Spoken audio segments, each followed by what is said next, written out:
Labas gražuolė.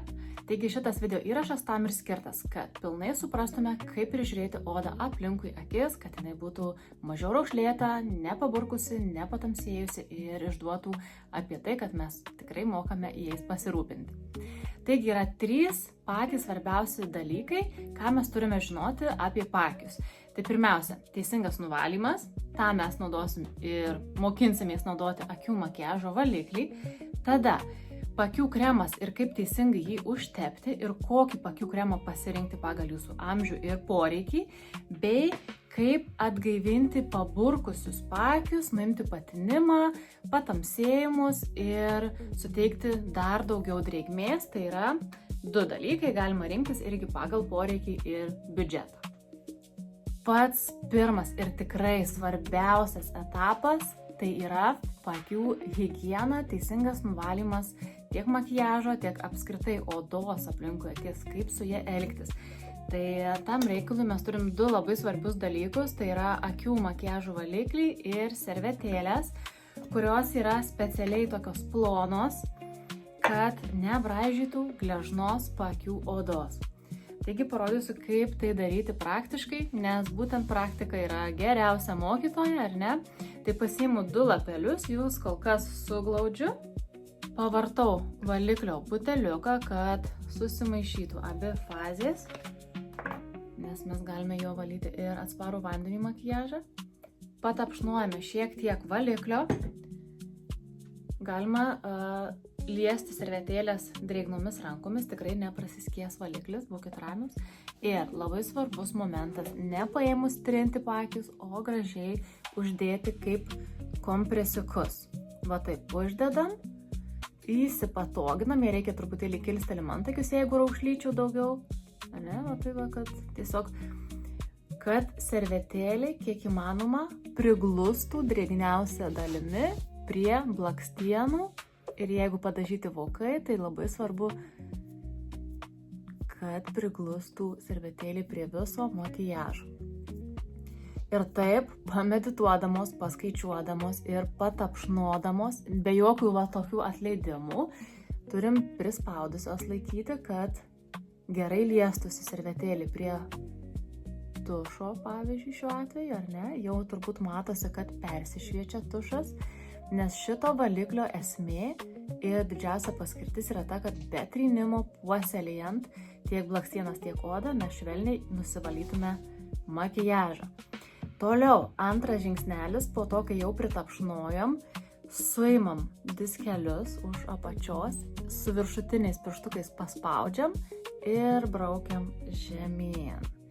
Ir štai dienos šviesa vėl ir didžioji dalis tušo liko ant servetėlės ir netgi būna atsispaudžia makiažas, jeigu yra pravedimų, irgi jie labai gražiai taip atsispaudžia. Bet dar liko, ar ne, šiek tiek tušo, tada mes nešvaria pusę ant piršto, švaria į išorę perlenkiam diskelį ir būtinai patempiam smilkinį link plaukų ir dar pavalom, būtinai link nosies. Nes jeigu norim švarios, nesudirgintos gleivinės, visi nešvarumai išeina prie nosies, toje pusėje. Jeigu mes brauktume link ausies, mes visą tušo likučius, visus nešvarumus dar sustumtume giliau į akis ir mums jas tiesiog pradėtų graužti ir dirginti. Mes to nenorim, todėl tiek užsimerkus, tiek atsimerkus į vieną pusę ir kitą akį taip pat. Link nosies kelis kartus perbraukiam. Tada pasitikrinam, ar tikrai viskas švaru. Kodėl labai svarbu patempti smilkinį? Todėl, kad smilkinys patemptas, jisai mažiau tampa toks paslankus ir mum mažiau tamposi, nevažinėja oda pirmyn atgal ir mes turim išlaikytą stangrumą. Tai yra labai svarbu, nes čia odelė yra apie 10 kartų plonesnė negu likusi odos dalis. Čia mes turim daug storesnę odą negu prie paakių. Taigi saugom ją ir būtent šitie judesiai yra patys geriausi, liečiantis ir valant šią zoną. Ką dar padaro šitas akių makiažo valiklis su mūsų paakiais, jisai uždeda tokią švelnią, ploną apsauginę plėvelę, kuri neleidžia garuoti drėgmei iš odos. Todėl tai yra labai geras pasirinkimas. Dar vienas dalykas, kuo noriu pagirti šitą buteliuką su šiuo nuostabiu skysčiu, yra tas, kad jisai kondicionuoja blakstienas. Jeigu ta plėvelė yra ant odos, tai jinai patenka tikrai ir ant pačių blakstienų ir taip pat apsaugo jas, šiek tiek daugiau padrėkina ir jos tampa labiau apsaugotos ir prižiūrėtos. O šitas būdas, kada mes į vieną pusę tik tai valom ir netrinom į visas pusės savo akių, taip pat sumažina blakstienų kritimą. Kita priemonė, kurią svarbu aptarti, yra paakių kremas. Paakių kremą mes renkamės pagal amžių arba odos būklę paakiuose. Jeigu odos būklė yra normali, nėra labai gilių ir daug raukšlelių ir mūsų amžius yra iki 40 maždaug, tuomet renkamės Time Wise linijos kremą. Jeigu raukšlelių yra gerokai daugiau, jos tikrai gilios, matomos, paburkimai dideli, žodžiu, jau paakių zona yra pavargusi, arba mums jau yra virš 40, virš 45, tuomet renkamės Time Wise Repair linijos kremą. Parodysiu ir pademonstruosiu abudu ant skirtingų akių. Tai jeigu renkamės šitokį kremą, kuris turi tiesiog tūtelę, tai ant bevardžio pirštuko mes pasiimam šiek tiek kremo ir įtapšnojam ant akiduobės kaulo. Vat čia aptapšnuom. Čia yra durys, tai yra kaip vartai, pro kuriuos mes paduodam į paakius paakių kremą. Mes netepam jo labai arti prie blakstienų, ant voko, to daryti nereikia. Išretušuojam, tai yra ištapšnojam, ar ne, ir tokiu pačiu judesiu nuo viršaus, nuo antakio keliam žemyn, kol paakių kremas išsisklaido. Žinau, kad labai norisi duotis į visas pusės, bet stenkitės naują įprotį išsiugdyti. Nebent, jeigu norit į visas pusės, tai tik tapšnuojam. Jeigu norim, sakant, pasižaisti. Bet jeigu slanka, tai tik tai į vieną pusę, taip mes padėsim savo paakiams dar mažiau raukšlėtis. Netepam paakių, kaip ir sakiau, arčiau, tepam po antakiu, ant antakio, virš antakio. Dar vienas svarbus momentas, kodėl paakių kremą tepame tik tai ant kauliuko ir netepame labai arti. Taip, mes čia netepam paakių kremo niekada, nes taip pat jisai garuoja, ne? Oda yra čia labai plona, čia jau šiek tiek storesnė ir labai gerai priima paakių kremą. Ir jeigu mes čia patepam, tuomet gleivinė gauna tiek garavimą, tiek paakių kremo perteklių ir taip mes galime sugadinti situaciją ir po kurio laiko moterys dažnai taip naudodamos paakių kremą pradeda skųstis, kad yra jautrios akys ir negali naudoti nieko, nes iškart pradeda ašaroti.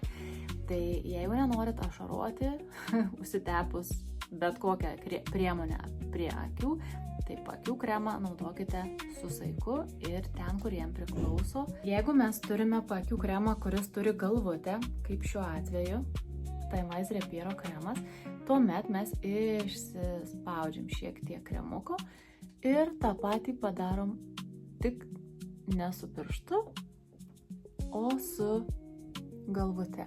Irgi galim patapšnot, pašildyti ir tada važiuojam jau su galvute, kuri tobulai prisiderina prie odos, prie paakių formos ir tiesiog pamasažuojam, pasimėgojam vėsiu antgaliu ir jo tą gaiva.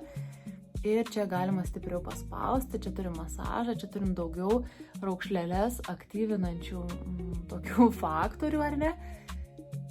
Ir va taip patepam akis. Čia galit pastebėti iškart tokį skaistumą, tokio švytėjimo daugiau ties ta vieta, ar ne?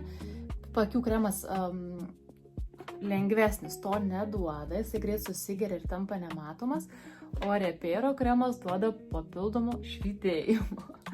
Toks dar vienas skirtumas, bet paakių kremą pravartu jau pradėti naudoti maždaug nuo 20 metų arba nuo 25 jau būtinai. Ir tai yra ta priemonė profilaktinė pirmiausia, kuri stabdo odos raukšlėjimąsi, nes pripildo odą drėgme ir reikalingais vitaminais, antioksidantais, kurie stabdo senėjimą, neleidžia odai taip sulėtinti tų procesų atsinaujinimo, pačią skatina dirbti, arba jau regeneruoja odą intensyviau ir padeda jai taip pat sumažinti tas raukšles jau stipresnė jėga. Dar gali kilti vienas klausimas, kodėl naudojam bevardį pirštą, o ne bet kurį, pavyzdžiui, smilių ir panašiai. Tai yra todėl, kad bevardis pirštukas yra pats silpniausias ir duos mažiausiai spaudimo paakių odai, kuri ir taip jau yra gležnesnė.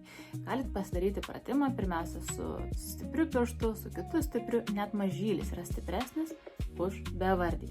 Todėl prie paakių zonos būtent su šitu pirštu ir liečiamės.